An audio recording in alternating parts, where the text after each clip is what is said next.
મસ્ત વાર્તા. એક વ્યક્તિ જે સ્ટેશનની બહાર ચા વેચે છે, એનું નામ છે અરણા. 62 વર્ષની ઉંમર છે, એક પગે અપંગ છે, 5 રૂપિયામાં ચા વેચે છે, છતાંય દિલનો માણસ અમીર છે. હવે એને ત્યાં દિવસના 200 લોકો આવે, ચા પીવે, પોતાની રામ કહાણી કહે અને આની હારે વાત કરે ને તો લોકોનું દુઃખ હળવું થઈ જાય.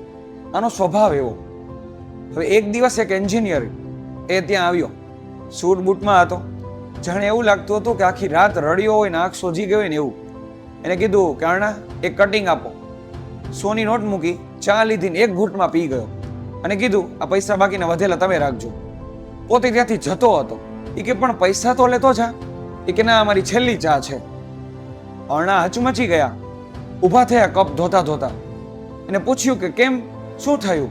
એ કે બસ હું ટ્રેનમાં આવે કપાવા જાઉં છું. પણ એ કે કેમ? એ કે નોકરી ગઈ, છોકરી ગઈ, ઘરે કરજ થયું, જીવીને કરવું શું? પરિવારમાં હવે મજા નથી આવતી.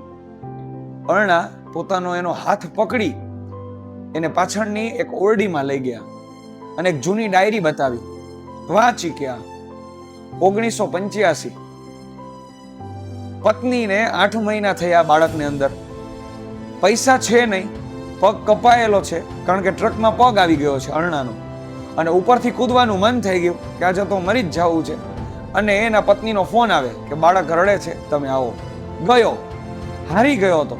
છતાંય બીજે દિવસે મારા બાળક માટે થઈને હું સ્ટેશન ઉપર ચા વેચવા ગયો. બહુ બૂમાબૂમ કરી, 70 રૂપિયા કમાયો. એના પછીના 10 વર્ષો પછી મારી પત્ની કેન્સરમાં જતી રહી, છતાંય હું હાર્યો નહીં. લોકોએ મને એવું કીધું કે કામ કર, બાળકને અનાથાશ્રમમાં મૂકી આવ. મેં એને કીધું મારો પગ ગયો, મારા દીકરાનું બાળપણ નહીં જવા દો. એને ભણાવ્યો, ગણાવ્યો, એન્જિનિયર બનાવ્યો. અત્યારે અમેરિકા છે. એ મને એમ કે છે કે પપ્પા તમે આવી જાઓ. હું એને કહું કે હું ત્યાં આવું તો 200 લોકોનું દુઃખ કોણ સાંભળશે? રહી વાત તારી, નોકરી વહી ગઈ, મહેનત કર, નોકરી પાછી આવી જશે. છોકરી વહી ગઈ, એના કરતાં સારી આવશે.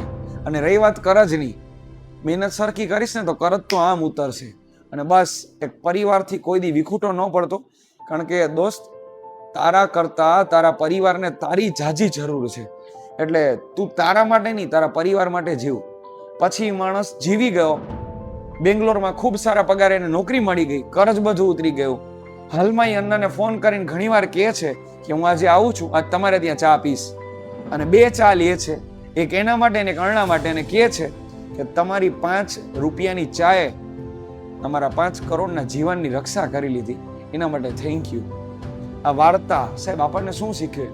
જ્યારે નિરાશ થાવ ને ત્યારે કોઈ એવા વ્યક્તિની કહાની સાંભળો કે જેને અતિશય દુઃખ વેઠ્યું છે.